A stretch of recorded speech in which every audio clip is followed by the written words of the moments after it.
On this for weeks. Tackle was always the priority on the South Side.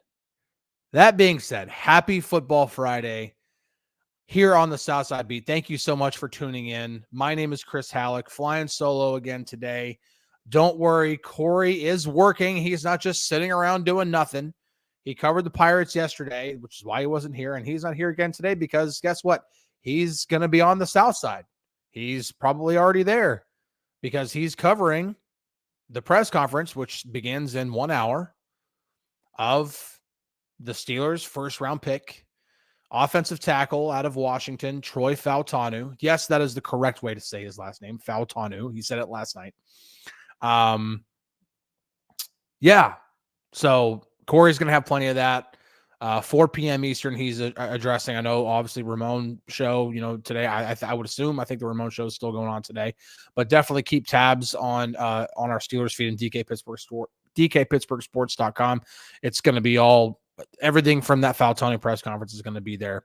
So make sure that you're keeping up with that. But yeah, before we get going though, I really just want to hammer this home here. Tackle was always the priority. I've been saying it for weeks. I don't say things because that's what I think. I say things because that's what I know. I knew from the people I talked to at the NFL annual meeting, I knew right then and there tackle was going to be the way to go. And that was going to be the position that they were going to prioritize. And that's what happened. And if you need any proof of it, look who else was on the board when the Steelers picked Fautanu. Graham Barton, any center, still there. Any cornerback, Terrion Arnold, Quinyon Mitchell, they're all there. Didn't take them. They went with the tackle. Even though it wasn't the biggest need on the team, receiver is a bigger need, center is a bigger need, but they went with tackle. Now, I do think part of that is just because of who the player is, because it's Troy Fautanu. And I do, and Rick says it here, I think it was the first 15 picks, if I'm not mistaken. No, it was first 14 picks that were all offense.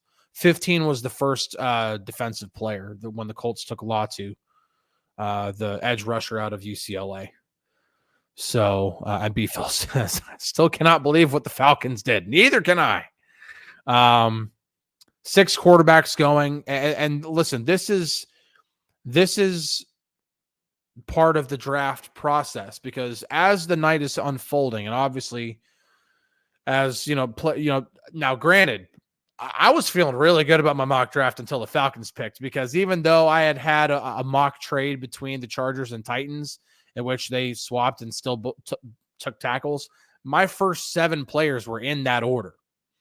So it's getting to 8. I'm like, maybe this is the first defensive player. That's what I have going. And they take Michael Penix Jr. I'm like, well, there goes my mock draft. It's done. But, when different things like that happen, you're like, okay, that's good for the Steelers. If you're the Steelers, you want all 6 quarterbacks that were talked about going in the first round to go before you pick. And that's exactly what happened. They went the first 12 picks. That's awesome for the Steelers. With the way the draft board was falling, it still got to the point, for at least in terms of tackle, it still got to the point in which I was, even whenever the Broncos got on the clock at 12, I think I even sent a message in our company Slack, and I was like, this is where we need to start watching for trade ups, right here. It was that to me was because you knew the Saints were going to take a tackle. And by the time the Broncos were on the clock, the top 3 tackles were off the board. And I had been harping on this, that there were 5 tackles worth trading up for. And 3 of those 5 were already gone in the first 11 picks. And 12 goes, they take Bo Nix. Okay, I understand that. The Raiders not being able to get Michael Penix Jr., I'm thinking, okay, maybe that's a trade up. a team you can trade up with, especially to get in front of the Saints. Because if the Steelers were really as high on Fuaga as I thought they might have been, I knew they loved him, but the question was how much do they love him? And if they want to try to trade up in front of the Saints, make sure they get their guy, then maybe they figure something out. That obviously didn't happen. So they may have really loved Fuaga, but not enough to trade up, to give up the capital it would have taken to get up that high in the draft to get him. And so they obviously let that go. The Raiders, take Brock Bowers. Then the Saints take Fuaga. And so at that point, I think, you could, so this is why I'm saying, you don't handcuff yourself to one position. Like if you're Omar Khan and Andy Weidel and all those guys, you don't handcuff yourself to, hey, let's just look for a tackle tonight. No. Especially with the way the board was falling, listen, if tackle doesn't work out, we're going to get a really good player. We're going to get Graham Barton. Shoot, by the time that we pick, even if Graham Barton's off the clock, we may get the pick of the litter when it comes to cornerback. They could have gotten Quinyon Mitchell. They could have gotten Terrion Arnold. They could have gotten themselves a legitimate cornerback to play opposite Joey Porter Jr. That would have been a heck of a pick if offensive line didn't work out. They could have gotten a receiver in Brian Thomas Jr. They were going to walk away with a good pick last night at 20 and not have to do that. And that's essentially what you really want to have to do. You would love to be able to not have to give up trade capital in order to go get a guy you want. But when the board was falling the way it was, it's listen, we might not have to do anything. And then, of course, defensive players started going off the board at 15, and then Bengals come up. And when the Bengals got on the clock, I'm like, okay, this is probably where another tackle is going. I assumed it was going to be Fautanu there because he was, at least for me, my top-rated tackle remaining, and they took Amarius Mims. So at that point, I'm like, thank you. Like if you're the Steelers, I'm like, thank you very much. I would have had Fautanu rated higher than Mims. And it's not because I don't think Mims has a high ceiling. He does.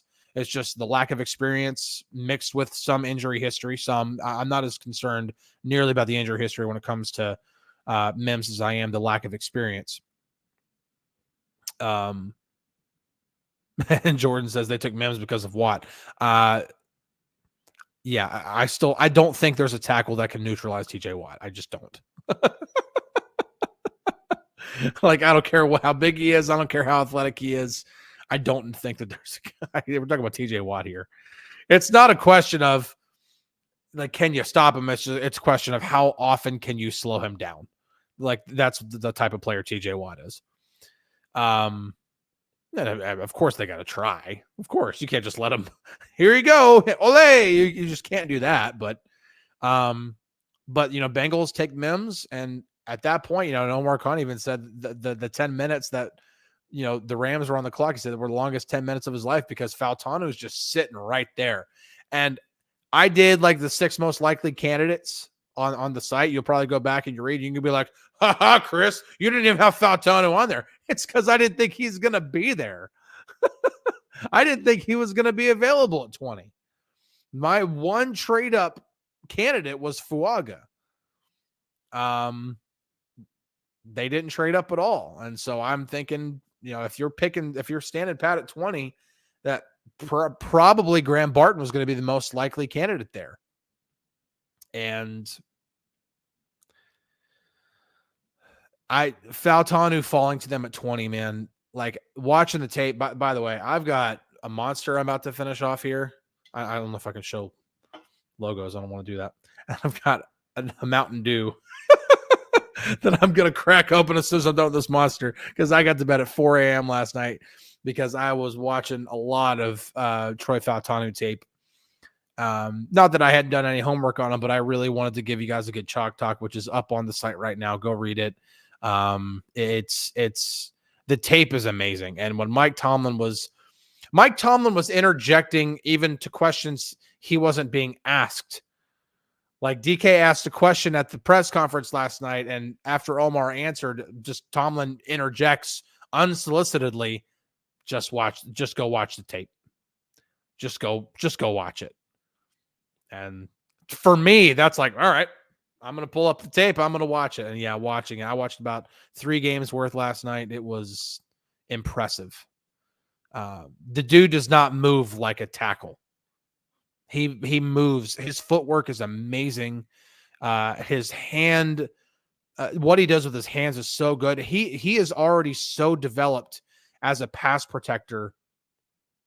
Really, a lot of the stuff that you have to work with him is just cleaning up some stuff, cleaning up some technique stuff.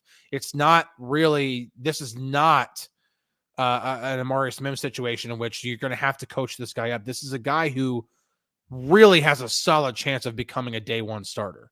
He's that developed, that polished already, especially in pass protection.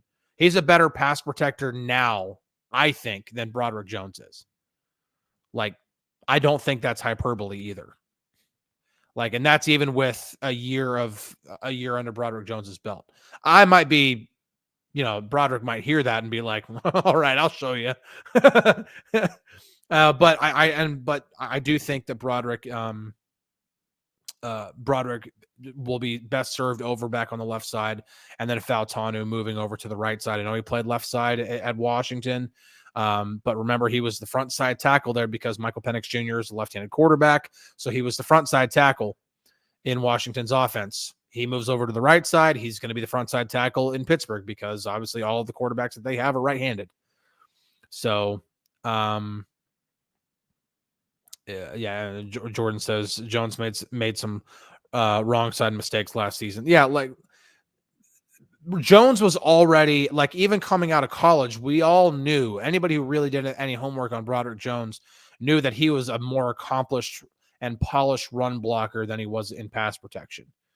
And so I expected to see some growing pains when it came to pass protection. But the thing is that whenever in the very, very small sample size that he did play on the left side in the 2 games against Houston and Baltimore, that he did play left side, he didn't give up a sack.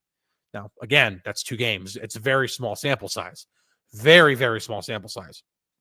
So don't go off and be like, oh, well, hey, you just say Broderick Jones is already way better. No, come on. There's going to be growing pains there too, because he's a more accomplished run blocker than he is in pass protection, but he will be best served on the left side. He just is. Let's get to some comments here, but I really just wanted, tackle was always going to be the priority. If there was a way that they could get one, they got one. Some luck help played out when it came to the way the draft board fell. I didn't think they stood a chance of getting Fautanu without having to trade up. They got him without having to trade up. He fell in their laps at 20. To me, it's a slam dunk pick. I don't care if there are positions that are more pressing needs. Yes, there are. I'm very much in agreement that center is a bigger need. That receiver is a bigger need.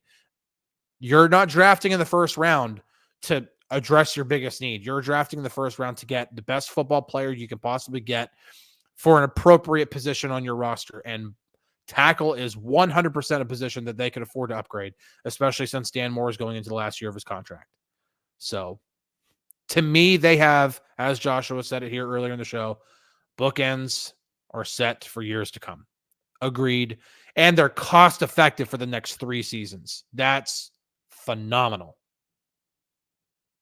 For the next 3 seasons, they could have really, really good bookends and be paying them on their rookie contracts.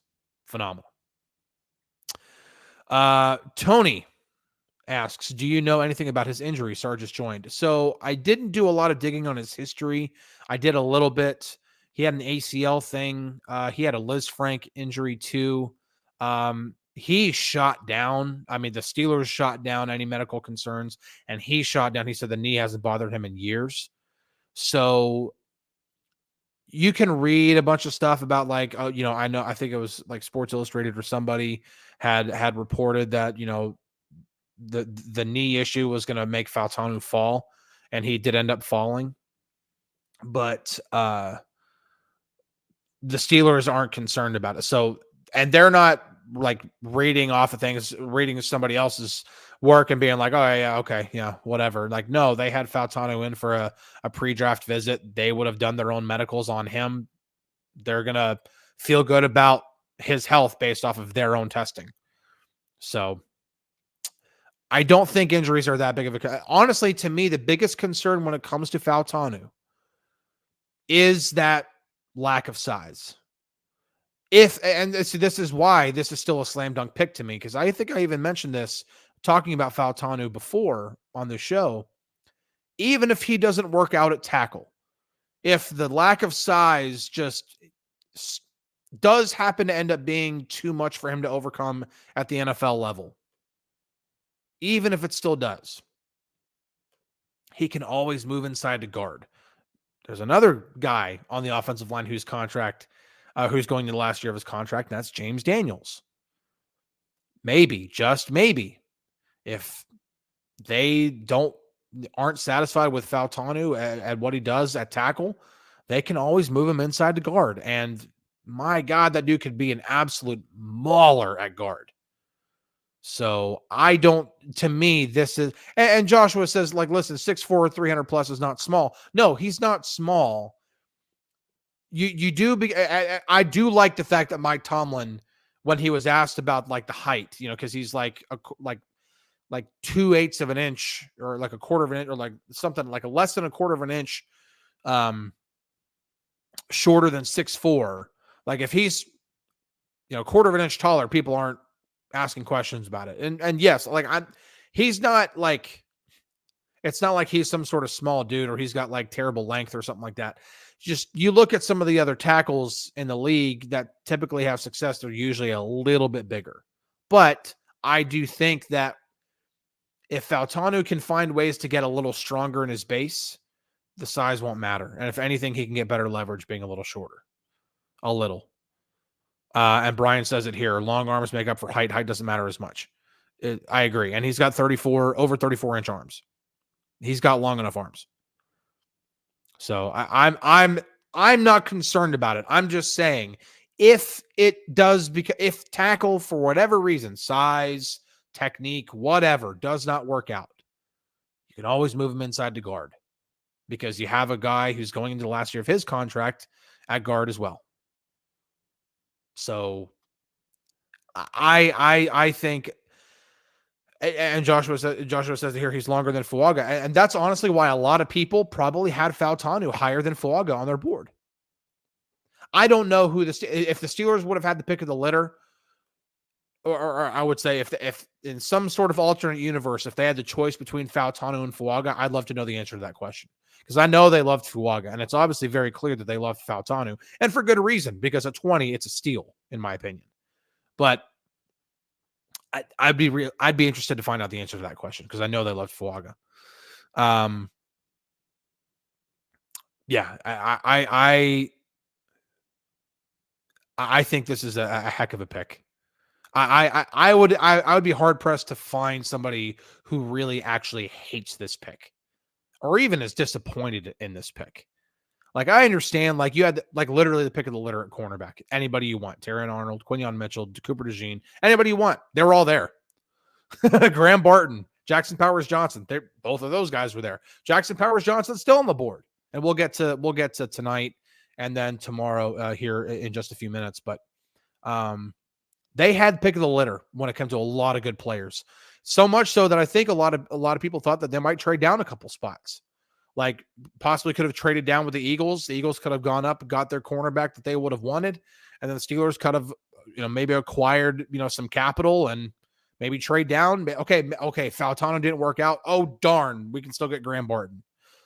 I don't know, but to me, I think that, and I like the fact that we saw some reinforcement from what both Omar and Tomlin said ahead of the draft. If you don't trade away from good players. And when somebody as accomplished and as polished as Fautanu falls into your lap, you don't trade away from him. You get your guy. The fact that they got him without even having to trade up is amazing in and of itself, because they can still go into tonight, and we can transition now. We can go into tonight with picks still 51, 84, 98. They're all still there. And Brent asked, what's your prediction for tonight? Before I answer that, I have to take a drink of something. A lot of talking, not enough caffeine. First off, I'm still tired. Prediction for tonight, it's a little difficult. I don't know about at 51 what my prediction for tonight would be. I think since they didn't have to trade up in the first round, it would not surprise me if the Steelers tried to trade up tonight in the second round and get either Powers, Johnson, or Frazier. That would not surprise me.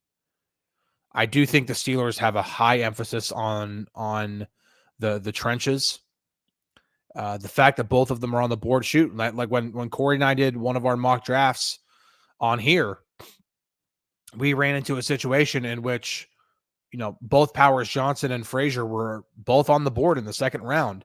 And between just Corey and I, we were like, well, let's just let this thing run until one of those guys goes off the board. And then once one of them is off the board, then let's start making phone calls. Let's start trying to possibly trade up, see what it would require to trade up to make sure we get their guy or to get our guy. And maybe that's what they do tonight. One prediction I do have for sure, and it's not necessarily Steelers related, is I do think there will be a lot more defensive players taken than just because there were so many offensive players taken in the first round last night. I think it swings back toward the defensive players. I'm going to pull up really quick I'm going to go to PFF's website because I like their draft tracker. To go to the best available still. There are so many good defensive players remaining. Obviously, Cooper DeJean is atop that list. Jerzon Newton out of Illinois, defensive tackle, still there. Kool-Aid McKinstry still there. Peyton Wilson, Tyler Nubin. Then you start to get into some cornerbacks. Sanders still there. Adisa Isaacs there. Braden Fisk, like Javon Bullard, there are Chris Jenkins. There are a lot of good defensive players, and I would be hard pressed to think that there isn't some sort of run of defensive players at some point tonight, whether that be right away or whether that maybe some offensive players that maybe should have gone in the first round get taken now. Maybe a couple of those guys go early, or maybe one of the centers like Powers, Johnson, or Frazier go early, and then all of a sudden there's just this run of like 5 or 6 picks in a row of defense. Like maybe that's a possibility. So that would be that's my main prediction tonight. Is I think there's going to be a lot more defensive players that go. I don't know if the Steelers will be one of those teams. It could be at cornerback. My gut tells me they try to get either Powers, Johnson, or Frazier at center. And I don't, and again, to try to instill a little bit of hope in you guys in case the Steelers don't get either one of those two guys tonight. There are centers down. There are 2 guys, one of which I think will be drafted tonight. Another could be, if he's not tonight, then early tomorrow. I think one of them is Mason McCormick out of South Dakota State. I think he goes in the 3rd round tonight. And then Hunter Norzad out of Penn State can go probably early 4th, but I could even see him sneaking into the 3rd, into the later stages of the 3rd round, which is right where the Steelers are. They're at 98. So they're right there in the latter stages. And Jordan says Van Pran's there too. Yeah, I mean, there are guys that you can get in the 3rd round in case Frazier or Powers Johnson don't work out. And listen, if it's a situation in which it's between Frazier and, let's just say, I don't think this happens. I really don't think this happens. But let's just say it's between Frazier and like Ladd McConkey. Oh, I have a hard time passing on Ladd McConkey, man. In terms of like better football player, oh man, I would have a hard time passing on Ladd McConkey. I don't think he falls to 51. That to me is that weirder things have happened. I didn't think Cooper DeJean was going to fall out of the first round. I didn't think Kool-Aid McKinstry was going to fall out of the first round. But yeah, Jordan says that's a tough call. It's a really, really tough call. Because you want to talk about a replacement for Deontay Johnson, Ladd McConkey's that guy. Holy crap, dude. That dude can run. That dude can change direction on a dime. Dude is so twitchy. I love it. But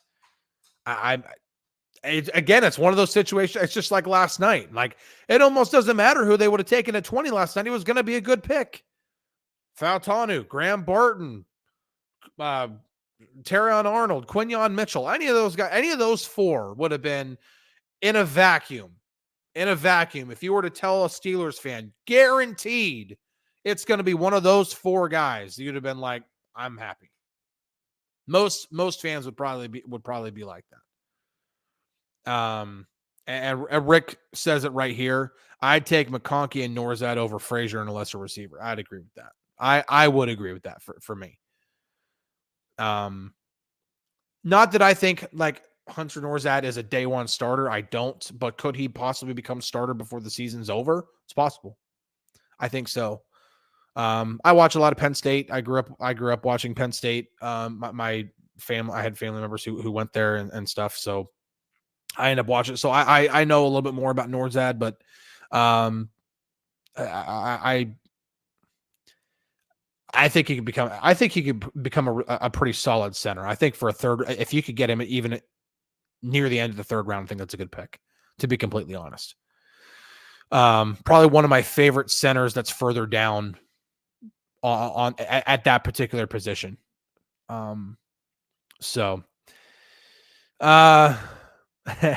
this is interesting. When Bob brings it up, Pearsall's pick looks like San Francisco is making room to drop a receiver at the pool. Hey, this is the other situation. If the 49ers are looking to unload either Deebo Samuel or Brandon Ayuk, and it requires the Steelers to give up 51 and maybe another pick or a future third or future second or whatever, and you can get yourself a bona fide NFL receiver, I have a hard time passing that up too. So that's it. Was kind of the same thing. It's the same thing that I said last night with, like, if you tell me straight up 20th overall pick for Brandon Ayuk, I have a hard time saying no to that. But I don't like to go into hypotheticals in the past. I really don't. I would think. I don't think the first round could have gone any better for the Steelers, knowing what they were prioritizing, knowing that tackle was always going to be the priority, and they end up getting at the very, very. I mean, you could really make an argument that Fautanu was the fourth best tackle in the class. You could make an argument that he was better than Fuaga. I think it's close. I really liked both. I think both. I think all of those five tackles, like, to me, as I've been talking about all these tackles, because I knew it was going to be the priority, and lo and behold, they get it. That's what they wanted. That's what they got. I've been talking about the five tackles. Like, to me, it was those five. It was Joe Alt, J.C. Latham. This is no particular order. Joe Alt, J.C. Latham, Olufushanu, Talisi Fuaga, and Troy Fautanu. It was those five. And then there was a drop, like, not a gigantic drop off, but there was a drop off. Then it was, that group of, Marius Mims and Tyler Guyton and, Morgan out of Arizona. So, like, it was, there were some good tackles later on, but to me, that there was a significant little gap. Like, it was those five. Like, if you were to separate them into tiers, like, those five were tier one, and then Mims and Guyton and kind of led that second tier of tackles. Good picks, like, interesting picks, but probably more second round grade guys, if we're being completely honest, while those other five guys were first round caliber tackles. And B-Phil says, so Mims was lesser now. I don't think I ever put Mims like higher than any of those other 5 guys. I mean, I don't ever remember saying that. Now, I had like Amarius Mims on like my list of like 6 most likely candidates because again, if you were like twist my arm and say who's more likely to be available at 20, Amarius Mims or Troy Fautanu, the easy answer to me was Mims. I think the Bengals made the wrong decision if they're just trying to decide between Mims and Fautanu. To me, Fautanu is the better tackle. I think they made the wrong decision. But that's me. That's my opinion. I don't think that Mims was like lesser. Again, I think Mims has the potential, and I wrote this even. Mims has the potential to be one of the best tackles in this class. The potential's there. The ceiling's there. His ceiling is massive. He's got insane size with like a really good size with insane length. And if he can figure out like clean up some of the footwork, clean up some of the other stuff, like dude, this dude could be. It could be a problem since he's with the Bengals. Like he could be a problem. But the lack of experience is a bit of a red flag when you're talking about investing a first round pick or at least a top 20 pick in a tackle. When there's a little bit of uncertainty there, when the word project even gets loosely tied to a player, you get a little concerned. I think the term project's a bit unfair with Mims, but is there work? Who is going to require more coaching? Fautanu or Mims? There's not a question there. It's Mims. Mims is going to require more coaching. He is, to me, he's not a day one starter. He's got to come in. He's got to really, he's got to develop. You know, will he probably be their starting right tackle by the end of the season? Yeah, it's a really good possibility, but I don't think that he's a day one starter. And I think if they throw him into the deep end of the pool and make him their starting right tackle right away, I think that's a mistake. And that could end up really, stunting his growth.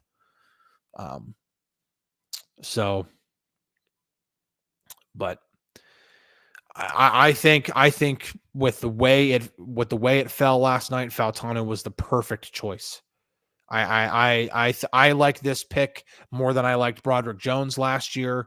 This is probably, in terms of latest like first round, like uses of first round, this is probably my favorite use of a first round pick since they traded for Minkah Fitzpatrick, to be completely honest.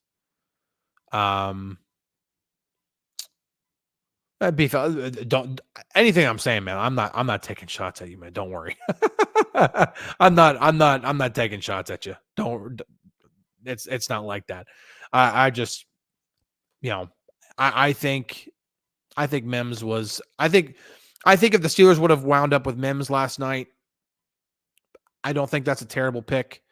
It's just, it comes with a bit of concern. It would have come with a bit of, okay, love the upside here. It was kind of the same way with Artie Burns, like the ceiling was there, and so right when that pick was made, you're like, the ceiling's there, but he's got to kind of develop into it. And he never did. It's that same way with Mims. He's got to develop into that ceiling. If he develops and he lives up to that potential, slam dunk for the Bengals. Phenomenal pick. Steal at 18. He has that kind of potential. He has top 10 potential. As of right now, Fautanu was the better pick to me. So I think the Steelers ended up getting the better tackle. As we sit right now, we're not even 24 hours removed from the first round. A couple more, and then we probably have to wrap it up. A Tench fan says, would you trade up for Zach Frazier? It depends on how far. Into the 30s, probably not. That would require quite a bit, especially with the number of players that are still available. I think there's a solid chance that he's available at 51. If you're not sure and he's still there at 45 or 46, maybe go ahead. Maybe secure it make sure you got him. I don't know. I don't think that it's worth that big of a trade up. Not with the number of good players that are still there. I mean, I can rattle off probably 10 players that are worth going ahead of him right now. Cooper DeJean, Jerzon Newton. I would even say Adonai Mitchell, but I think teams are maybe concerned about the maturity issues. But in terms of potential, I don't think that's a question. Kool-Aid McKinstry, Troy Franklin, Lad McConkey. That's already 6. Could really make an argument for Adisa Isaac. Maybe even Braden Fisk. Teams are focusing on the trenches more and more often, man.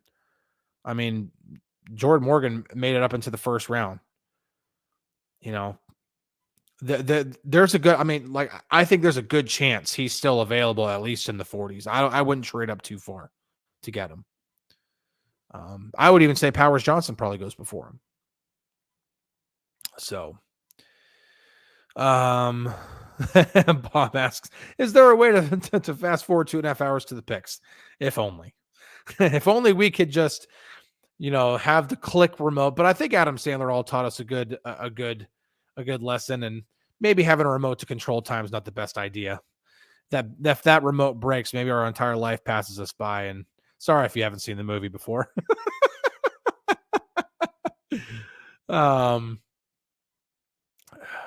what I'm gonna do. Play major spoiler tonight. Yeah. So, yeah. Jordan says Morgan was a surprise too, but Atlanta drafting a quarterback is a head scratcher. I still don't. I understand. Like, if they were dead set, the only thing that I could possibly think, the more I've thought about it, and I haven't put that much thought into it because, like I said, I was up until 4 a.m. working last night. Yeah.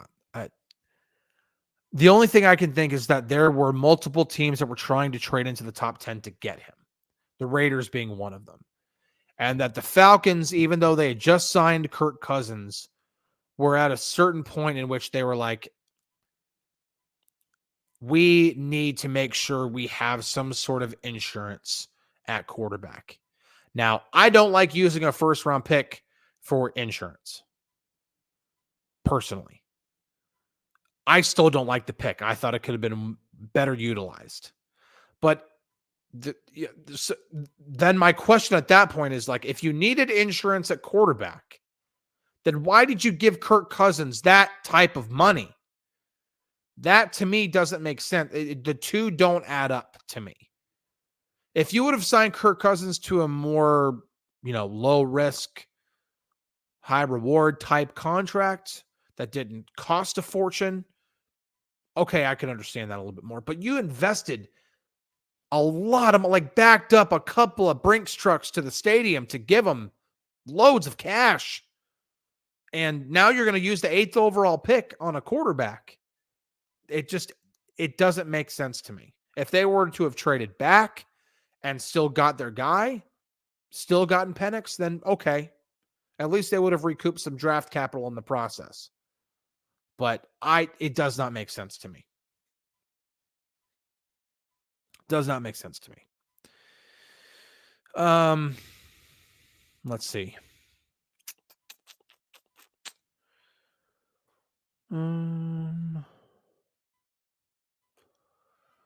Yeah. You guys are funny, man. Sorry, I don't want there to be any dead air on here. I can't even talk, man. I'm so tired. It's not even funny. Some people are night owls like that. I'm a night owl to a certain point. I get to a certain hour, man. I'm passing out. Like, I'm done at that point. Like, maybe when I was in my early 20s, I could do those nights where you're up until 4 or 5 in the morning. When you're 36, almost 37, not so much. Yeah, I think we're going to go ahead and wrap it up. This was it was a really good show. To just kind of tie a bow on it. Really, really liked. I don't think this could have worked out any better for the Steelers. I really don't.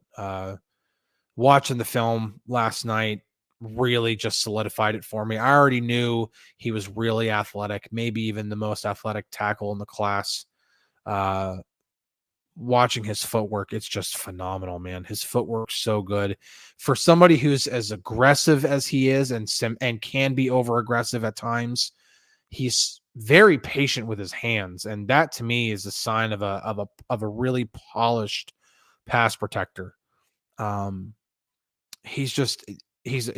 plus he plays the game. He never wants there to be a play in which he doesn't hit somebody. That's a Pittsburgh Steeler in my opinion. Like that is a guy who fits the Pittsburgh Steeler mold. I put a clip in the Chalk Talk last night, in which, he drops back, and the edge rusher drops back into coverage. And so now he's literally got nobody. And so instead of just kind of going over and helping engage, he just looks at the defensive lineman who's engaged in a block to his right. And he completely pancakes him. He flattens him, just annihilates him. It was like, dude, it was just like that to me. I'm like, you watch film, you're like, that's an offensive lineman right there. That's a dude who plays with some attitude. It's a great pick. Not here to try to hype anything up or make you guys overexcited for anything. For where the Steelers picked, the fact that they didn't have to trade up to get him, I think it's a phenomenal pick. I would be very, very happy with it if I were a fan. I would be very, very happy with it. I think you should be too. Be interesting to see how tonight plays out, because there's still some really good players on the board. I think I have my favorite 5 in our Steelers feed. If you haven't checked that out yet, with some honorable mentions in there too. But some really, really good players remaining. Be interesting to see if the Steelers try to find a way to get one of the 2 tackles left, like Jackson Powers Johnson or Zach Frazier. Be really interesting to see if they can figure out a way to get either one of those guys. I know that there's at least one guy, possibly even more inside the building, that really like Frazier. Same thing with Fuaga. How much are they willing to trade up to get him? If they are willing to trade up, how far? What's the Rico, I can't ignore it because you donated $20. So thank you so much. I appreciate it. But this is really got to be the very, very end of the show for me. Rico asked, so do you think they can get a quality center, receiver, corner, and D line with the next 4 picks? I'm gonna say the same thing that I've said when it comes to addressing positions. I don't think you have to. You should not. I'll put it this way: you should not handcuff yourself to. It has to be those 4 positions. You have to take the board as it falls. Yes, tackle was the priority for the Steelers last night, but Fautanu fell into their lap. To me, that's like an easy sprint to the podium. Thank you very much. Tip your cap. You say thank you to the other 19 teams. Thank you for giving us this guy. I think they could get. I think in the second round, with the players that are still there, whatever position they get, and I think it will be one of the first 3 you mentioned. I think it will be either center, receiver, or corner. I think any of those 3 positions at 51, they can get a really good player. I really do. There are some 3rd round receivers I'm interested in. But I don't know. I don't know. I would think there's at least a couple of positions that I would say yes to, but defensive line for me is the big wild card, just because I'm not very big on this defensive line class. I mean, dude, Jer'Zhan Newton's still on the board.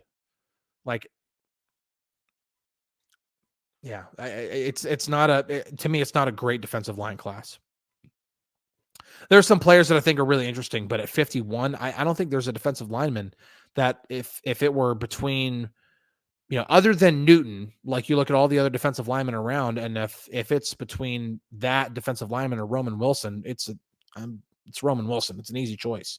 If it's Sanders-Still, I'm taking Sanders-Still. It's an easy choice. Like, they're better football players to me. I'm not big on this defensive line class.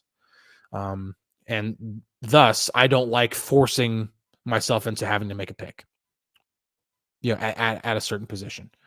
You just take it as the board falls, man. Maybe they get a little aggressive in the second round, especially with 2 really good centers there.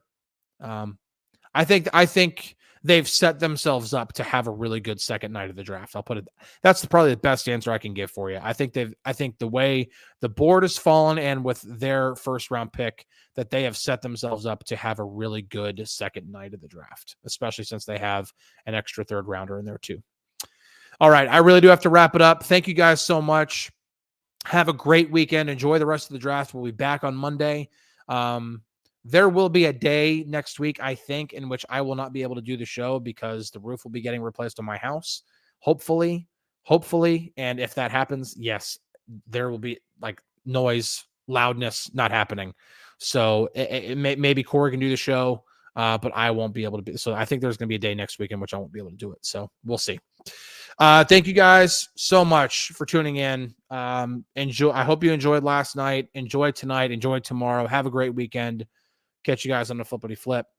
Peace out.